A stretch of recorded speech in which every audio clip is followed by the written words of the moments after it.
Yeah, by the way, turn off your cell phones, please. Yeah, I've already turned mine off. Okay, can you hear me now? Just a little bit more background about myself. I grew up in Richmond, Missouri.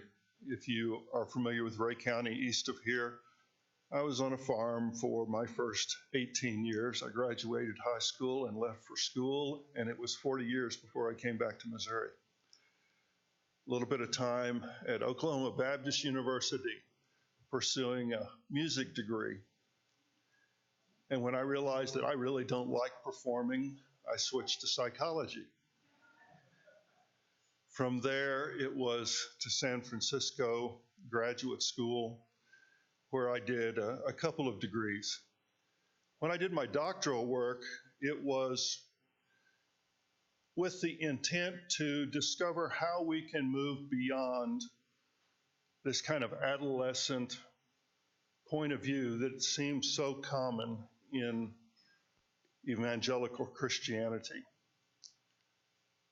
That was an abiding concern of mine. Perhaps it was also a projection that as an individual, I was having trouble growing up. Whether it was from a religious, spiritual point of view or from my own intuitions about psychology, I realized that I was struggling to shift into a more adult way of being in this world. Perhaps because I hadn't really been mentored to be an adult. I was mentored to do well in school, to adapt to the expectations of my teachers and professors, and it was only when I began a postmaster's degree in seminars that I realized I had a point of view that people sort of enjoyed listening to. And so I very quickly learned to express that point of view. Well, that worked for a while. And then I realized that what was really going on with me is that I was not listening very well. Let me just leave that thread for a moment. My doctoral work involved pulling a group of caregivers together. I split out that group of caregivers into clergy and psychotherapists. My design was to get two groups of caregivers who didn't speak the same language and put them in a room together for a weekend. I introduced some breathing techniques that one of our premier LSD researchers, Stanislav Grof, had perfected, and with that introduced them to a very disruptive, Rita, shall we say, chaotic weekend. It turned their worlds upside down like it had mine when I began to breathe in this particular way. And then after processing with them, leading them into something that really was otherworldly over a weekend, I worked with them as individuals for the next year, wrote that up. And when I was sitting in my orals committee, they asked me in a typical Southern Baptist way, well, can you make this into a program? And I told my chairman, I said, no, this is mine. This is me. I can't create a program. And now, like a lot of good experimental innovators, I'm 45 years later trying to make it into a program.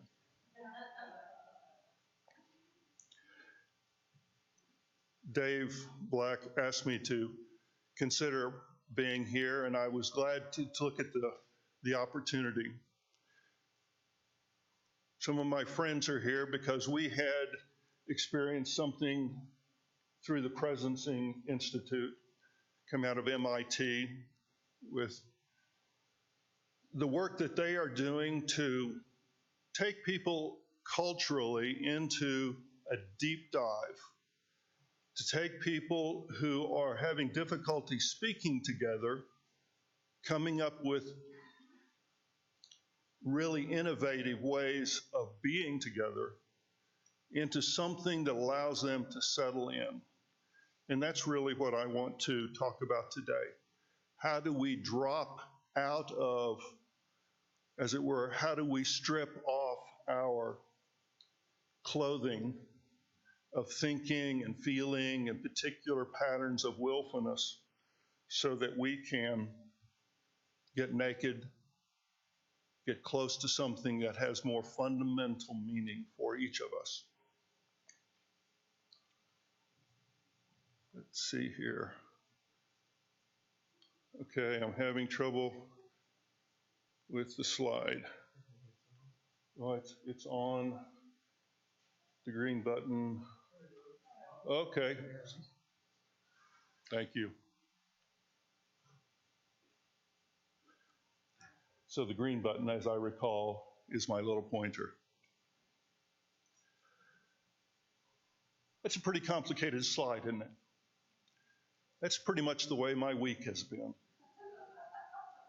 A lot of different pieces of information, pretty disparate, but in somebody's mind, it makes a connection. You see this you that is underneath. Okay.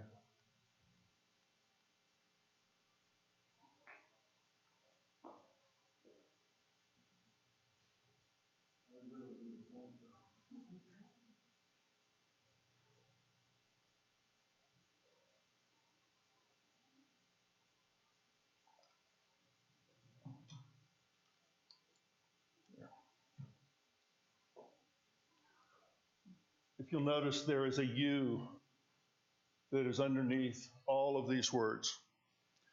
Theory U, which, as I mentioned, came out of the School of Economics at MIT, which is administered and developed through the Presencing organization, is designed to help us move through our habitual patterns into something where we can be in community and generate, be in a place of generativity with one another.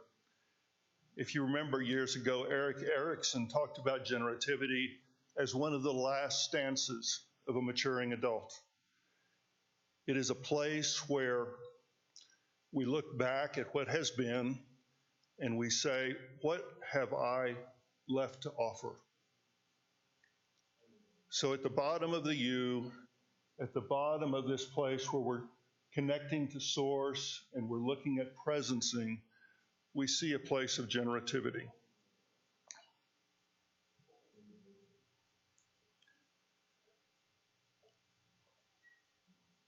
Breathe deeply just for a moment.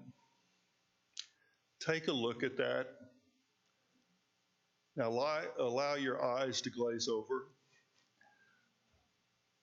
Allow your heart to slow down and forget about all of that.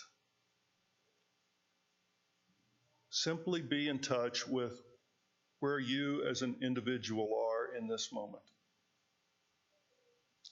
Are you concerned about this unknown speaker? Is he going to say anything at all worthwhile?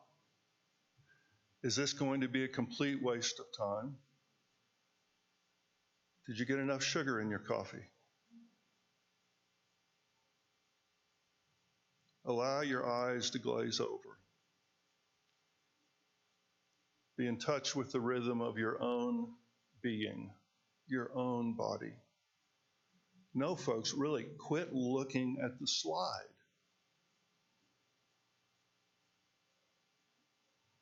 In these moments, we want something special to happen. We want something that takes us out of the chaos of our lives, takes us out of the habitual monkey mind thinking that happens not only when we go into a meditative stance, but when we are thinking about the presentation we have to make on May the 19th. The monkey mind that has been with your presenter all week long. How do I slide down into the bottom of the U to be present with myself and the larger community of which I am a part.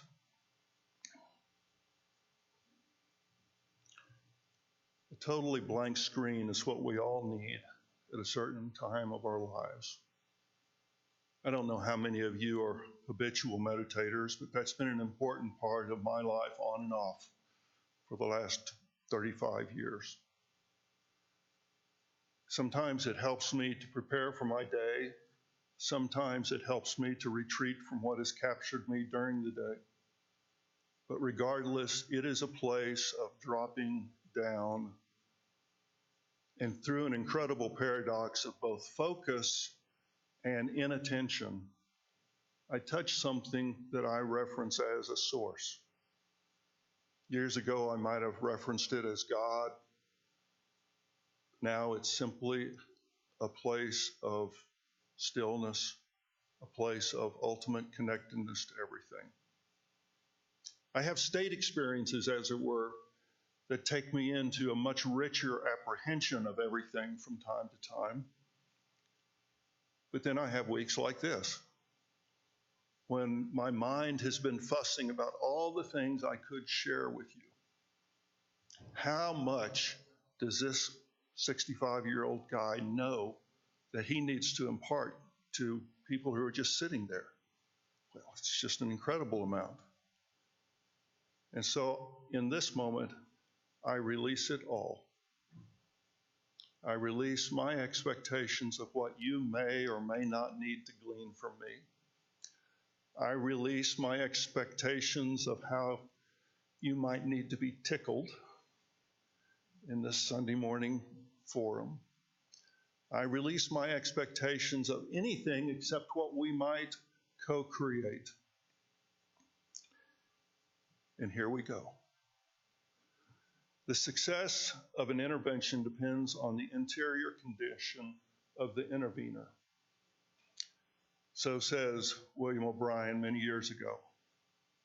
If you look up the first part of this quote, the success of an intervention depends, on Google, you'll begin to see that it's closely related to the Federal Reserve, money theory, and other things calculated in the basis forms of our world. It has nothing to do with who we are as individuals. It has everything to do with our modernist interpretation of what it means to be United States of America, capitalist emperors of the world.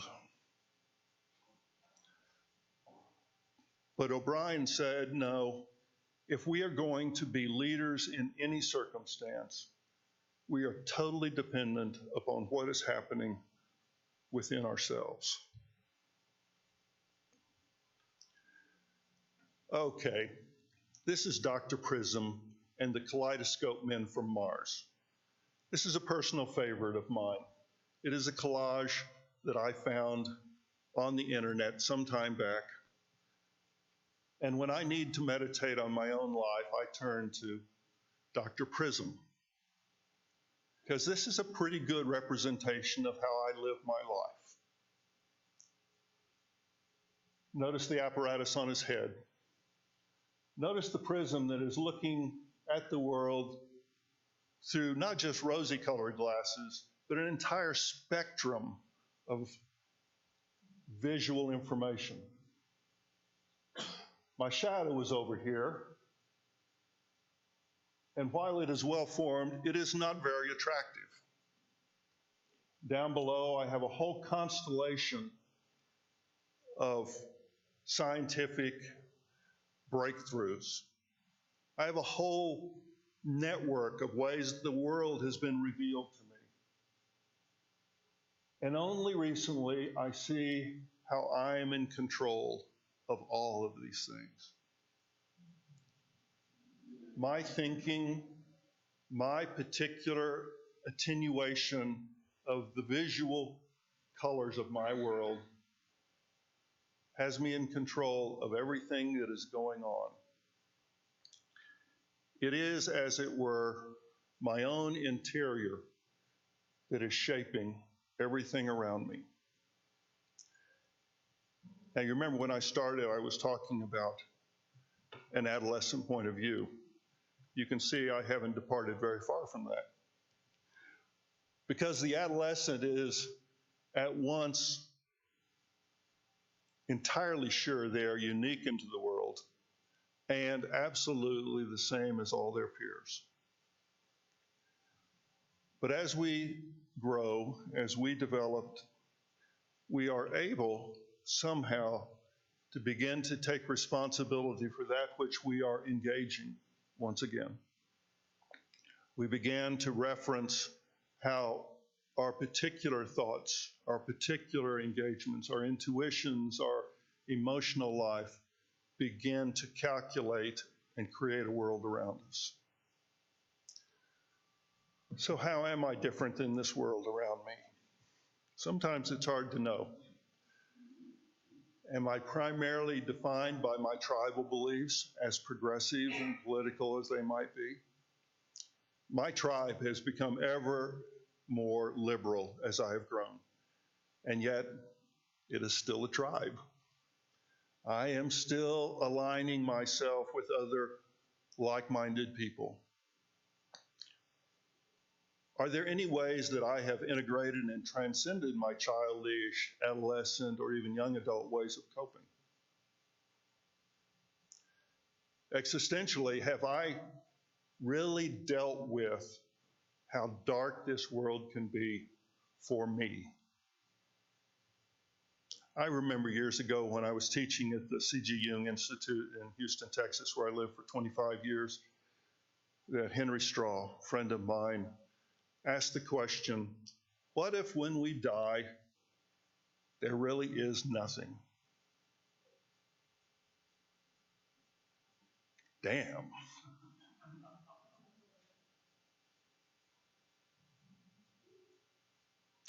Go back to that black screen that we were all looking at. What if there is nothing? No fantasies, no creations, no hopes, no dreams. What if we are the sum total of who we are right now in this moment? Now, as I've already told you, I've been thinking about this all week, and I could go in so many different directions. But let me just settle into one particular thought right now. Does this make me curious about myself? I think curiosity about myself is what has led me through my life. I didn't realize it, but I have an incredible fascination with who Edgar Allan Tanner is.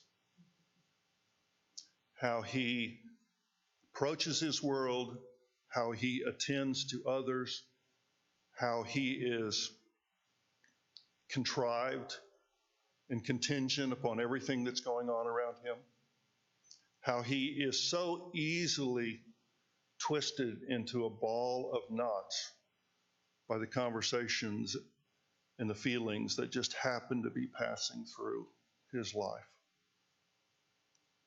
But as I got curious, I began to find other people who were equally curious. Years ago, I came across a theologian and a practicer of Methodism.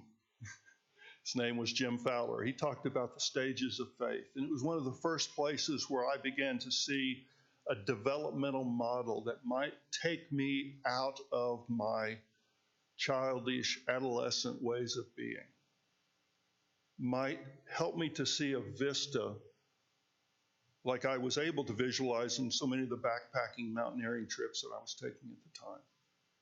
That there is a path in front of me that I can ferret out, that I might be able to examine and prosper under, develop my own legs, my own strength. I used to joke that I had so many 14,000 peaks underneath my belt. I got a little older and I began to think about how many mountain passes I've located. It may not be the peaks any longer that I'm curious of, but is in fact, how do I navigate an incredibly complex world with a certain amount of ease and a certain amount of grace that I might wish to share with others.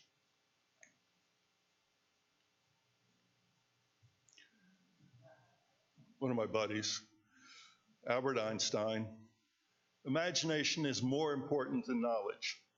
Yesterday I was listening to, it must have been Radio Labs, I only caught like 5 minutes of it, and they were referencing conceptual versus innovative, conceptual versus experimental innovators. And because it was only 5 minutes, I had to look some of that back up. But it goes back to a Wired magazine article from 2006, where they're looking at Picasso and the way that he, as a youth, a young artist, popped onto the scene and created something incredible in his youth. And he kind of worked with that the rest of his life. He'd made his name. Then there are those that are more experimental. Cezanne was the one who struggled with trying to take the colors of the take the modern colors, the contemporary colors that he was attracted to, and put them in the forms of the ancient masters. And he did that his entire life.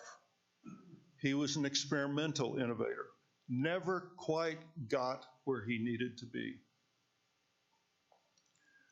Einstein always had a problem in front of him.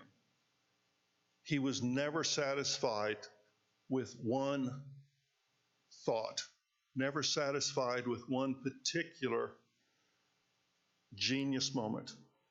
It was always in front of him. And I think what I'm talking about today, dropping down into this you,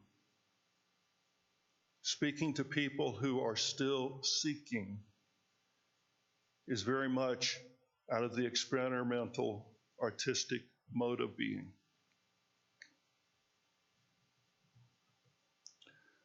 When we drop down, we are seeking to connect to a source. We're trying to find a way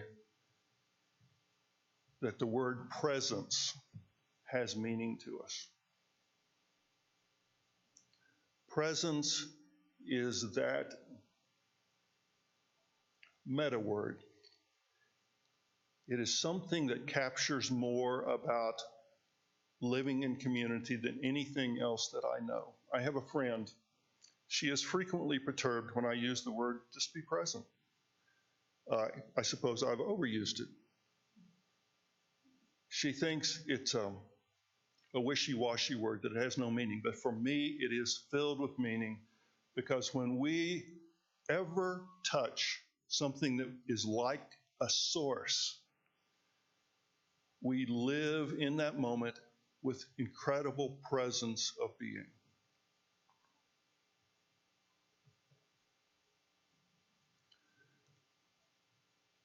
If we are getting naked for change, we go through certain patterns. Most of us know what it's like to feel the need to shift something. And so we start making very quick changes. We clean out the drawers. We make sure that the shelving in the garage is all the way it should be, a proper spring day. We put away our winter clothes, making sure that some of them get to the cleaner. By the way, I have a bag of laundry for 18 months that still needs to go to the laundry. It's full of all my Hawaiian shirts. So they're nice shirts, but they haven't made it to the cleaners. They're over there. They have the potential. And what happens is we start reacting. It's like being in a meeting and we say, okay, folks, let's think about this. And we all vomit our most present ideas onto the table. And Otto Scharmer, the genius behind Theory U and presencing.org, says that's an important step. Then sweep all of those ideas away because they're not worth anything. They are too close to the surface. They're too contaminated by the chaos in which we all live, they are too close to the monkey minds that we carry around with us. But even after we've dumped all that there, we'll still want to try to make some policy decisions. We're going to increase tariffs. We're going to reimagine ourselves as a great nation, whatever that means. And if we stick with the process long enough, we begin to reflect upon where the values are, what our fundamental beliefs are. Now, if you've been asked by your friend Henry Straw, what if there is nothing out there? This can be a dark place. What if all of my thoughts, what if all of my values are time limited? What if they exist only in the community that I happen to be in that moment? To whatever degree I'm able to identify with that smaller or larger community. Because as we develop as adults, we gain a much broader understanding of what this world is. Generally, I think we simplify what we will sell our souls for, become a little bit more specific about what is a life and death moment. But that happens down here where we begin to see the source of energy and inspiration and will. We begin to recognize that only a few things really help us regenerate. For me, it's Miles Davis. I can listen to Kind of Blue every day for the rest of my life.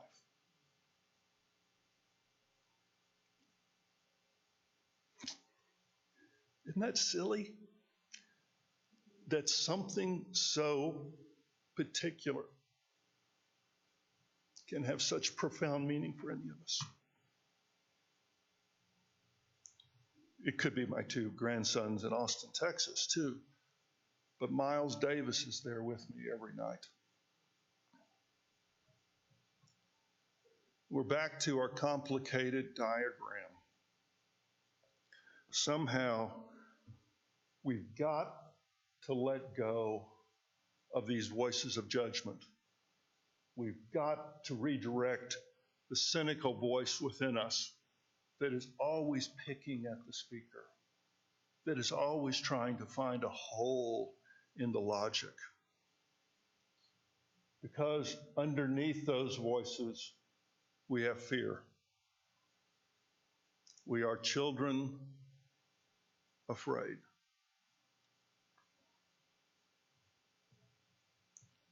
What does it mean to download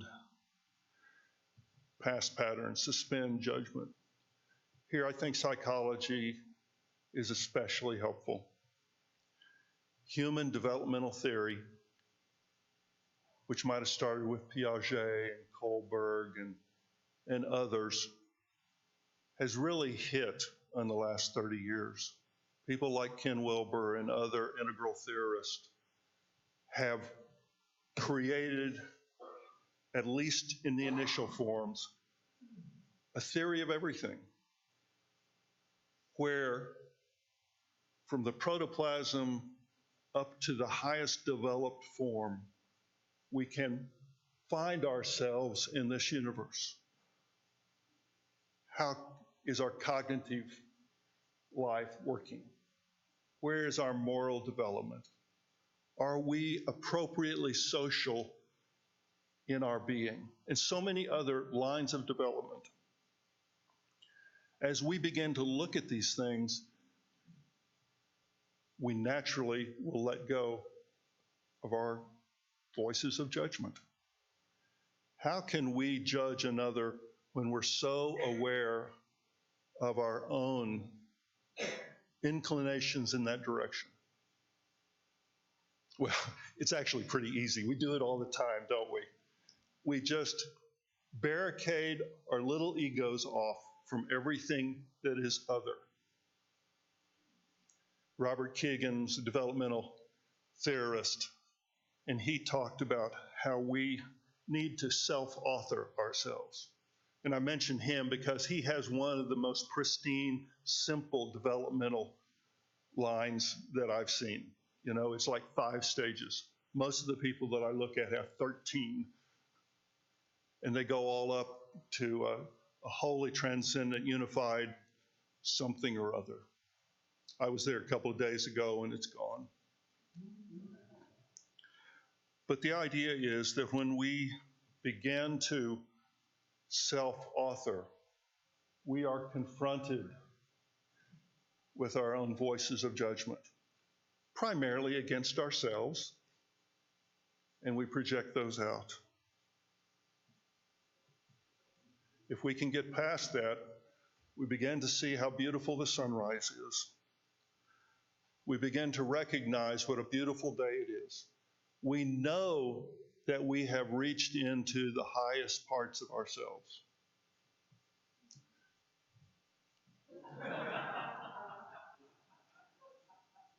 And then we recognize once again how really our perspective is fairly limited. We are ants in a world looking at a tennis ball, glorying at its radiance.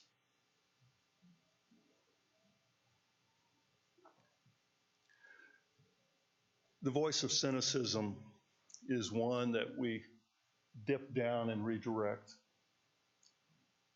Are we able to sit across from the Donald Trumps of our world with an open heart? Oh, return to the blank screen, breathe. What is happening in your body right now? Did your blood quiver? Did you find yourself resisting even the notion of sitting down across from the President of the United States, as it were? It may only be a matter of degree, but we have these moments every day of our lives. They may not be such a critical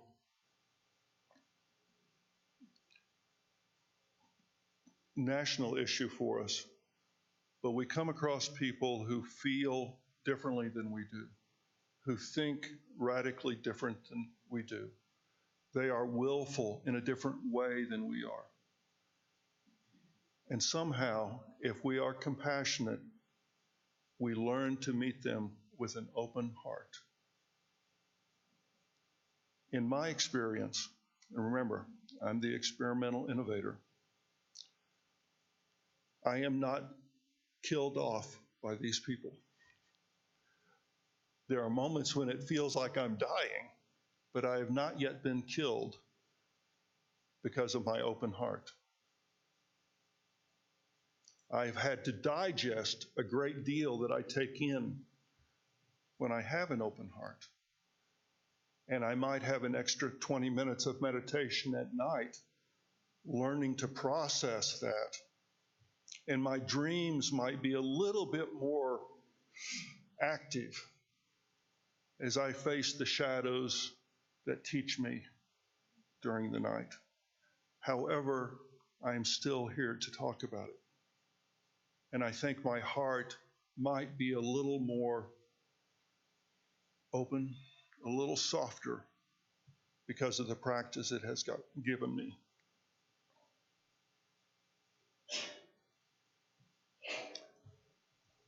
If you can't see it, it says, drop the rock. For many of us, we are clinging to something that is only holding us back, even though we think we're secure with it.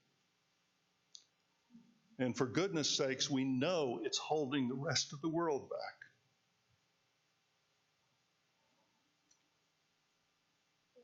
I mentioned, Theo, that I am pretty much a hermit these days. I was fortunate after a career in psychology and community building and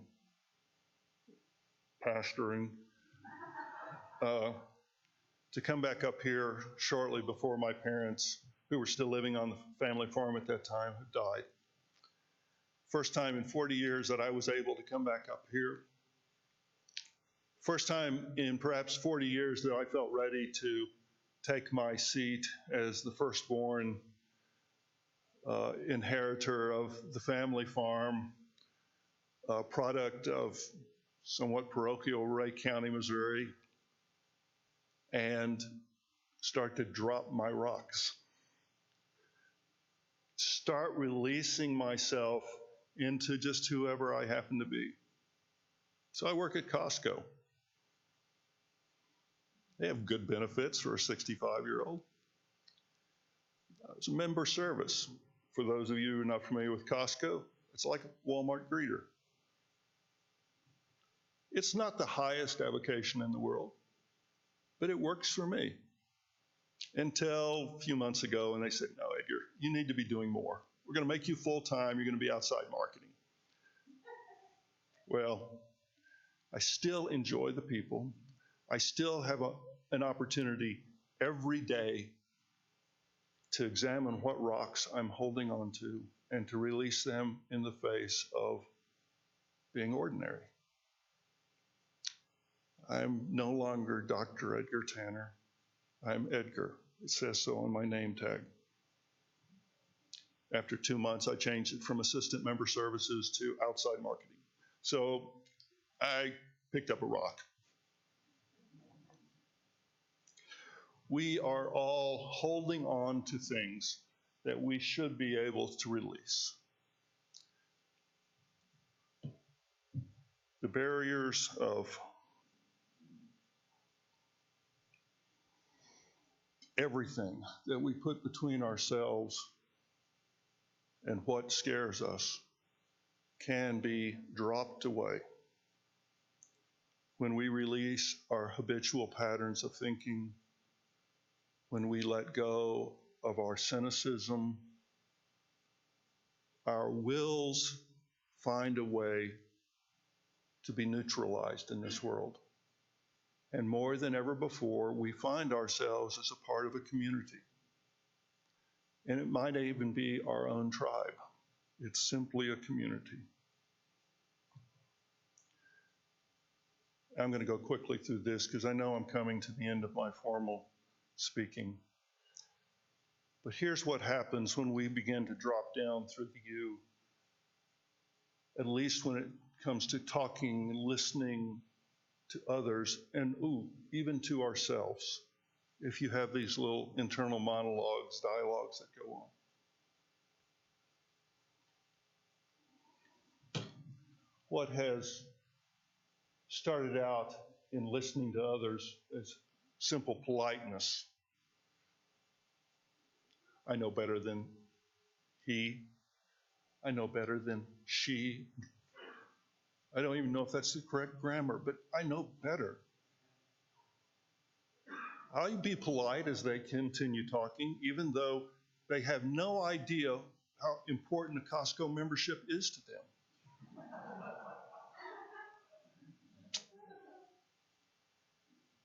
Okay, what are the facts of their lives? Well, yeah, it's only you and a cat. Maybe you don't need warehouse purchasing power. But what about our Visa card? So I might stay in a little debate with them for a while until I really drop down and touch into them with my heart. I began to feel a little empathy for how the world is not just the opposite or even a reflection of Edgar. I allow dialogue to take place. I had a seminary professor that said, until you are willing to change, you cannot enter into dialogue. If you're not willing to suffer change, if you're not willing to suffer being affected, you're not really in dialogue with another. That's kind of scary for some of us progressives. To think that there might be some little bit of wisdom that is housed in an other. But when we are able to do this, we move into a place of real generativity. We touch people in such a way that they drop into this space with us. One quick example of that, and I will be open to questions if there are some.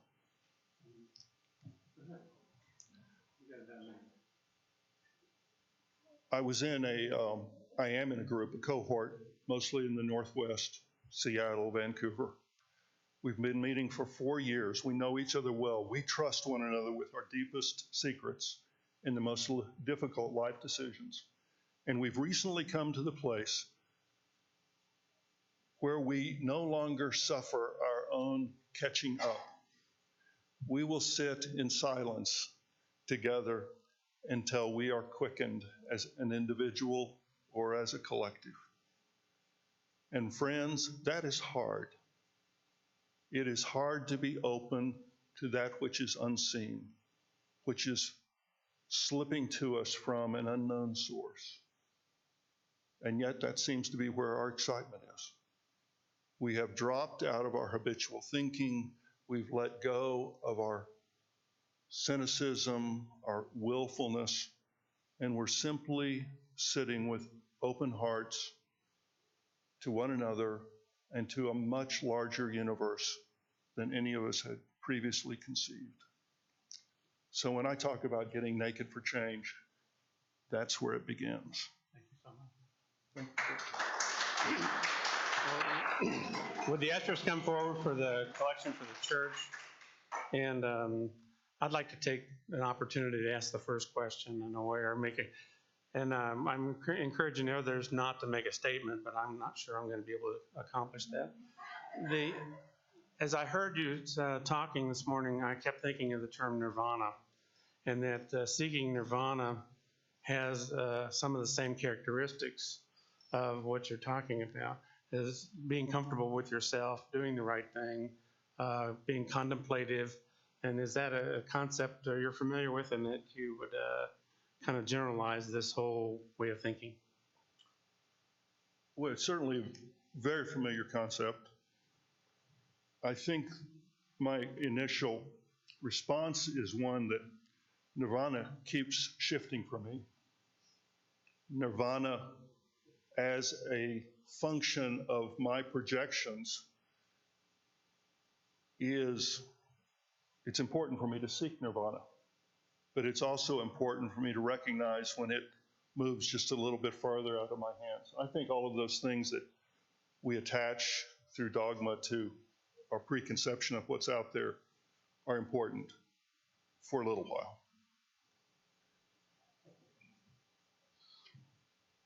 Could you talk a little bit about the human mind relating to structuring things, figuring things out, and placing things? How does that concept relate to what you've been talking about this morning? I'm grateful that I have a patterning mind. I'm grateful that I pick up on relationships, sometimes prematurely, even when they're not really there, because that's a part of the curiosity which feeds my being. I think that the developmental theorists rely upon patterning. And I think that there is a place where we can let all of that slip away into a more fundamental being that perhaps is not quite as masculine, but it is authentic for who we are as human beings. It's a more participatory engagement with the world, perhaps not as much through the mind, but certainly through being.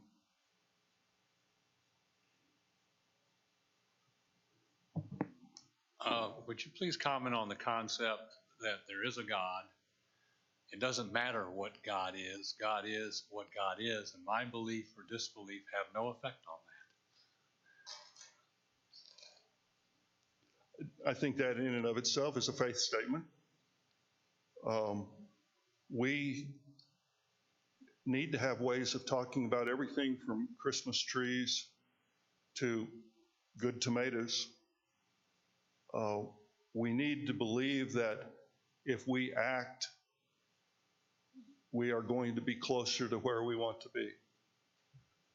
I go back to the conceptual innovators.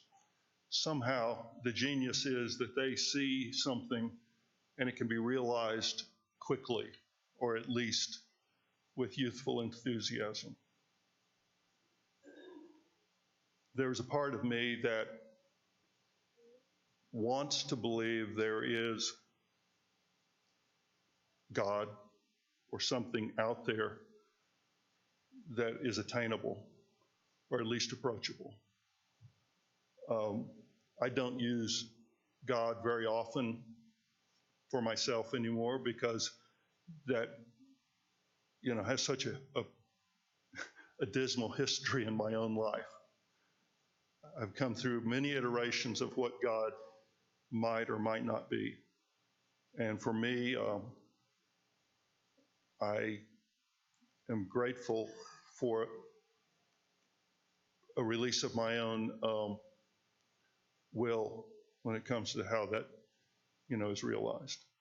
I think God is a useful concept when we start talking with one another about ultimates. But if we can define it, it's really not ultimate, is it? Hello. Hi. You asked us if we had opened our hearts to Trump. I ask you, have you opened your heart to Trump? And what did you find in that despicable man to open your heart to? When I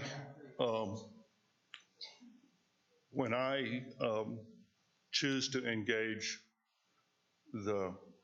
what we see with Donald Trump through the media and everything, I feel a great deal of my own pain,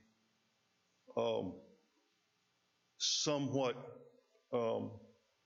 attached to times of arrogance and my own need to assert myself.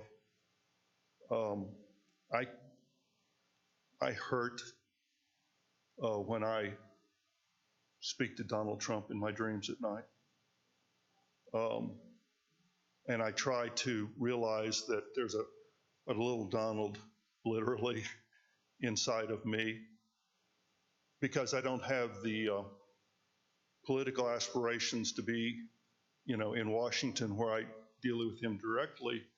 I have to recognize that Donald Trump, for good or ill, is an extension of my own projections about what I fantasize about, what I fear, what I hope for.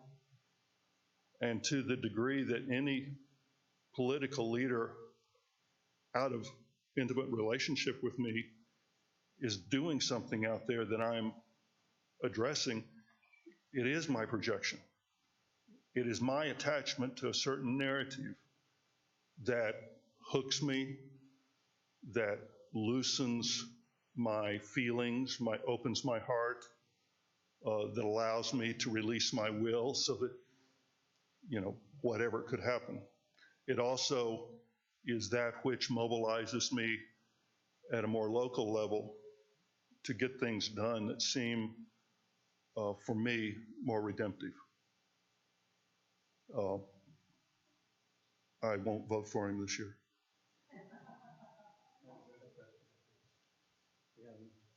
Anybody else? Okay.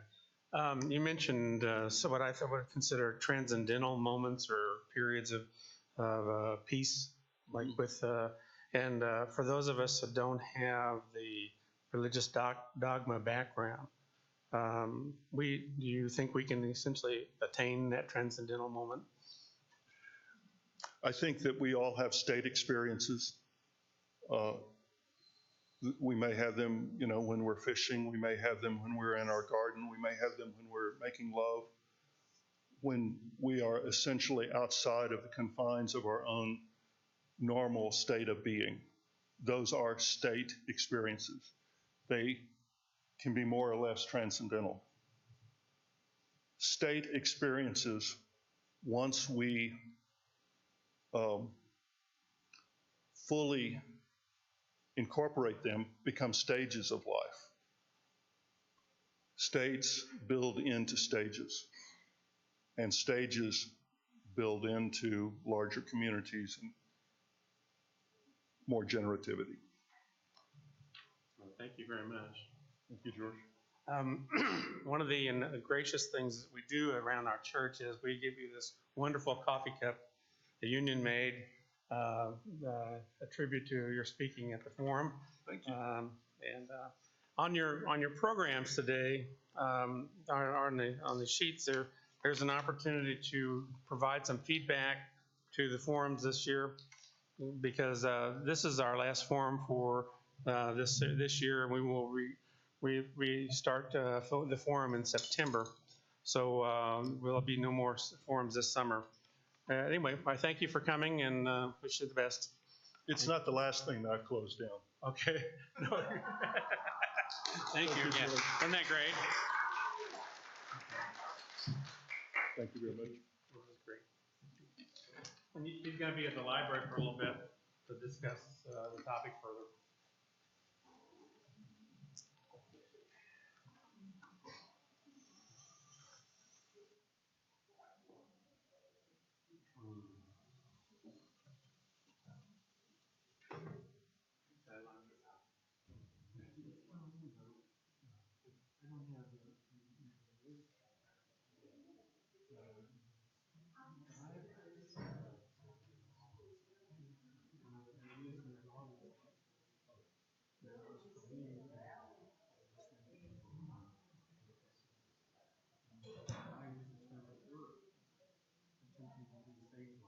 Absolutely. That is where communities are. It's true. I think for me, and it didn't get expressed, all of these things are simply practices. Yeah. Whether it's a thoughtful moment, a dogma of some kind, they become practices which you can use and use. I'll call you over.